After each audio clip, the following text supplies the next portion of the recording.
she said. I'm freezing my eggs with my ex's sperm. It's already done. I responded. Interesting choice. Then I had my vasectomy reversed and started dating her fertility doctor's receptionist. When she went for her next appointment, I, 38 male, found out about the eggs on a random Thursday afternoon. My girlfriend Desiree, 35, had been acting weird for weeks. Secret phone calls, mysterious appointments, the whole deal. I figured she was planning something for my birthday. Turns out she was planning something all right. We were eating takeout when she dropped it. I need to tell you something. I've been freezing embryos with Garrett's sperm. It's already done. Garrett, her ex-fiancé, who she'd been with for 7 years before we met. The one she claimed was ancient history. I put down my chopsticks. Embryos, with your ex. Yes, I needed a backup plan. You had a vasectomy, remember? What if we don't work out? I'm 35. We've been together for 2 years, Des. Exactly. Only 2 years. Garrett and I had 7 years of history. His genetics are proven. His sister's kids are brilliant. I took a sip of water. Interesting choice. She actually smiled, thinking I was taking it well. I knew you'd understand. You're so rational about everything. It's just insurance, babe. Like, emotional insurance. How many embryos? 12. We made 12. When? Over the last 3 months. That's where I've been going on Saturdays. All those Saturdays she said she was at yoga retreats. Cool. Does Garrett know what these are for? She laughed. Actually laughed. Of course, he's excited about it. He says it's like we're keeping our options open. He even offered to pay half the storage fees. I nodded slowly. So you and your ex have been creating potential children behind my back for 3 months.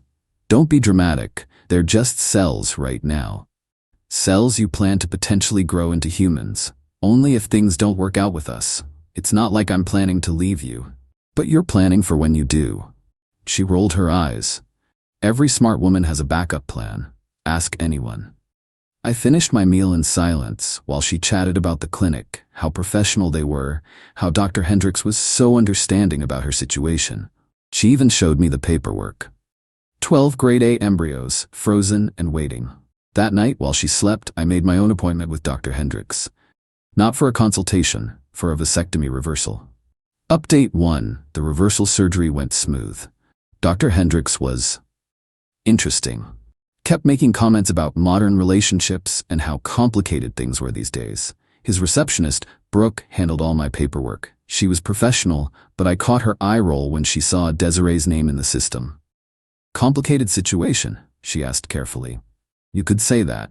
She printed my forms. Dr. Hendricks sees a lot of unique cases. Your girlfriend's was definitely memorable. Because of the ex thing? Because she brought him to 3 appointments. They wore matching future parents' t-shirts to the retrieval. What actual? Hell, I must have looked shocked because Brooke quickly added, I shouldn't have said that, HIPAA and all. No, I appreciate the honesty. Recovery was a bitch, but manageable. Des never noticed because she'd started spending more time with Garrett to discuss storage facility options. Yeah, okay. Then things got really interesting. Garrett started coming to our apartment. Des introduced him as part of our extended family now. This man would sit on my couch, drink my beer, and talk about their embryos like they were picking out puppies.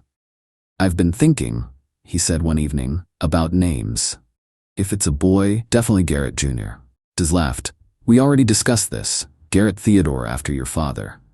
They had name discussions for hypothetical children while I was sitting right there. What do you think? Garrett asked me. Since you might be helping raise them someday.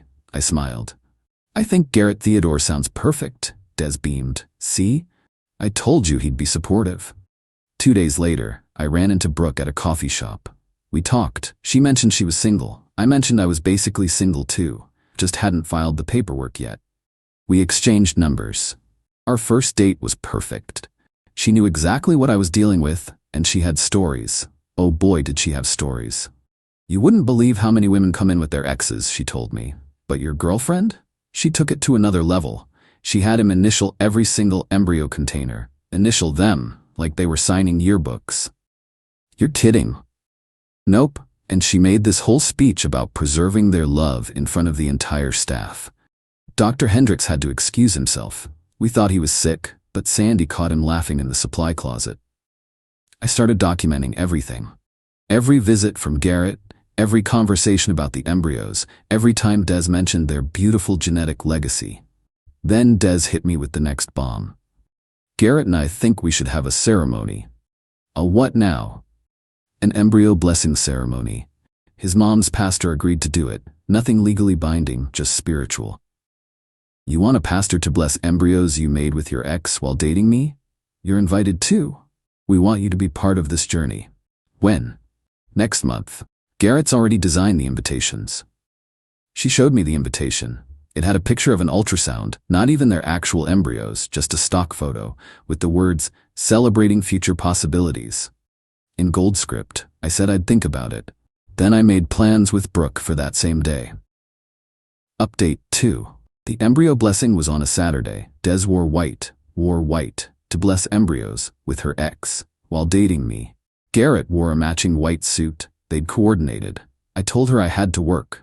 She was disappointed but said Garrett's mom would live stream it for me. How thoughtful. Instead, I spent the day with Brooke at a harvest festival. We posted photos all over Instagram, the ones where she's sitting on my lap, the one where we're kissing in front of the pumpkin display, the artistic shot of our hands holding hot cider. Des didn't see them immediately because she was busy with her embryo party. But her sister Camille did. My phone exploded around 3 p.m. Who is that woman? Are you kidding me right now? Bro, not cool during our special day. Yes, Garrett called it our special day. Like it was their wedding. I didn't respond to any of them. Brooke and I went to dinner, then back to her place. When I got home Sunday morning, Des was on the couch with Garrett, both of them still in their white outfits from the day before. She'd been crying. He was comforting her. How could you? She demanded. How could I what? Cheat on me during the ceremony. I didn't cheat. We went to a festival. With that receptionist. I saw the pictures. Yes, with Brooke, we're dating. Garrett stood up. You can't date her. She works at our clinic. Your clinic? Where our embryos are. The embryos have nothing to do with me, remember? They're your backup plan. Des started sobbing harder. You're supposed to be supportive, understanding. That's why I chose you. You chose me because you thought I'd be a doormat while you built a family with your ex? That's not. I mean, she looked at Garrett for help. He stepped forward. Look, man to man here, you knew Des came with history. You knew about me. I knew you existed. I didn't know you'd be creating children together while she was with me. They're not children yet, Des wailed, but they're blessed by a pastor now, so what are they? She couldn't answer that one. Then came the kicker. Garrett sat back down and took her hand. Maybe this is a sign, Desi. Maybe we should just be together, for the embryos. Desi. He called her Desi. And she didn't correct him. I've been thinking that too, she whispered. They both looked at me like I was supposed to leave my own apartment so they could discuss their embryo family in peace. Cool, I said. I'll pack your things. Update 3. Des moved in with Garrett that same week. But we weren't done yet. She had a scheduled appointment at the clinic for her hormone check. Apparently she'd been taking supplements to prepare her body, just in case she needed to use the embryos soon. How romantic. Brooke texted me, she's on the schedule for Thursday at 2 p.m. Just FYI. I happened to be there for my follow-up at 1:45. What a coincidence. Des walked in with Garrett and his mother. His mother, Eleanor, was carrying a binder labeled Grandchildren Planning, with tabs and everything. They saw me in the waiting room. Des froze. Garrett puffed up his chest. Eleanor looked confused. What are you doing here? Des demanded. Follow-up appointment. For what? Vasectomy reversal. The look on her face. You know that meme where the guy's brain just blue screens? That. You got it reversed? 6 weeks ago. But why? Wanted to keep my options open. You know, emotional insurance. Garrett stepped forward. That's manipulation. Like creating embryos with your ex while in a relationship? Eleanor finally spoke up. Who is this man? Her ex-boyfriend, ma'am, I said politely. No, Garrett is her ex. Oh. The realization was beautiful. Desiree, you are living with someone else while making my grandchildren? They're not grandchildren yet, Mom, Garrett muttered. You said you were back together. We are now. After you made embryos while she was with another man? The waiting room was silent. Everyone was watching. Even the fish in the aquarium seemed interested. Then Brooke called Des in for her appointment. But here's the thing, Brooke had been prepping for this moment. "Miss Thornton, there seems to be an issue with your account." "What issue?"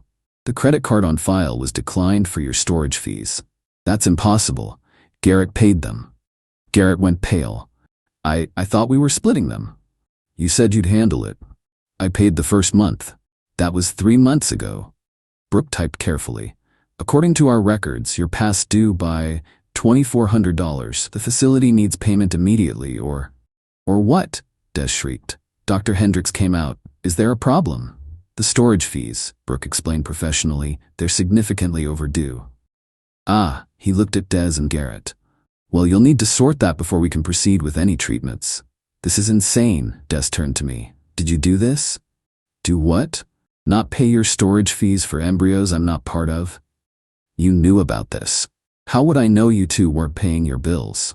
Eleanor pulled out her checkbook. "How much exactly?" "Mom, no," Garrett started. $2,400 for the past due, plus $800 for this month," Brooke said helpfully. $3,200? Eleanor's voice could have shattered glass. "For potential grandchildren that were made while you were dating someone else?" She snapped her checkbook shut and marched out. Garrett ran after her. Des stood there, shaking. "Your appointment?" Brooke prompted sweetly. I need to reschedule." "Of course. Though I should mention, the storage facility requires payment within 30 days or they'll need to make decisions about the embryos." Des left crying. I had my follow-up. Everything was healing great, and Brooke and I went for lunch after her shift. Final update.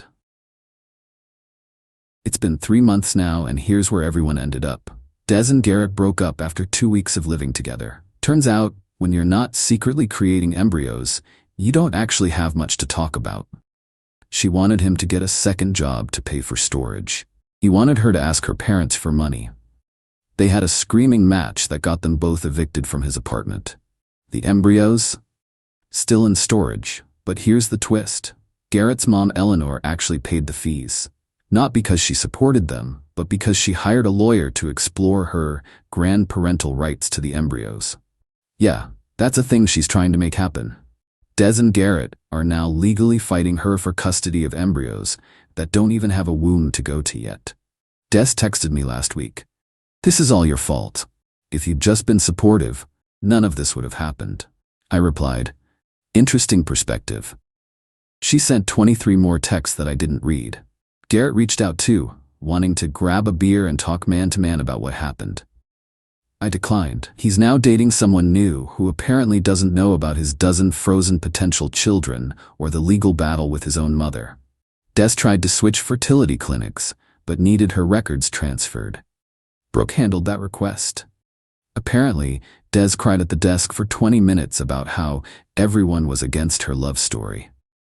Plot twist. Dr. Hendricks retired early last month. At his retirement party, Brooke brought me as her date. He gave a speech about the wild things he'd seen in his career. He didn't name names, but his story about matching t-shirts and embryo blessings had everyone in tears laughing. The best part? My reversal was successful. Brooke and I aren't trying for kids yet, but it's nice to know it's an option. A normal option. Without exes, blessings, or matching outfits involved. Des's sister Camille actually apologized to me last week. She said watching the whole thing unfold made her realize how insane her sister had been. She's now telling everyone that Des needs therapy, which Des calls betrayal at the highest level. Oh, and those professional photos from the embryo blessing? The photographer posted them on his portfolio with the caption, "When you thought you'd seen everything." They went viral in a wedding shaming group. Someone commented, "Is this performance art?" And honestly, looking back, maybe it was. Brooke and I are doing great. We're moving in together next month. Her coworkers call her the embryo homewrecker as a joke, which she finds hilarious. We're thinking about getting a dog. A normal dog. Not one that needs a blessing ceremony or has joint custody with an ex. Sometimes I think about those 12 embryos sitting in their frozen limbo while 3 adults fight over them in court, and I can't help but laugh. Somewhere out there, Garrett Theodore might never exist. And honestly, that's probably for the best. To answer the question everyone asks, No, I don't regret the reversal. Even if Brooke and I don't work out, at least I know my future family planning won't involve surprise embryos, white outfits, or anyone's ex initialing containers. And Des? Last I heard from mutual friends, she's joined a support group for women going through fertility trauma. She tells them about her ex who sabotaged her dreams by dating the receptionist. Nobody knows she's talking about the ex she was currently dating while making embryos with her other ex. Life's wild, y'all, but at least it's not bless 12 embryos with your ex while living with your current boyfriend. Wild.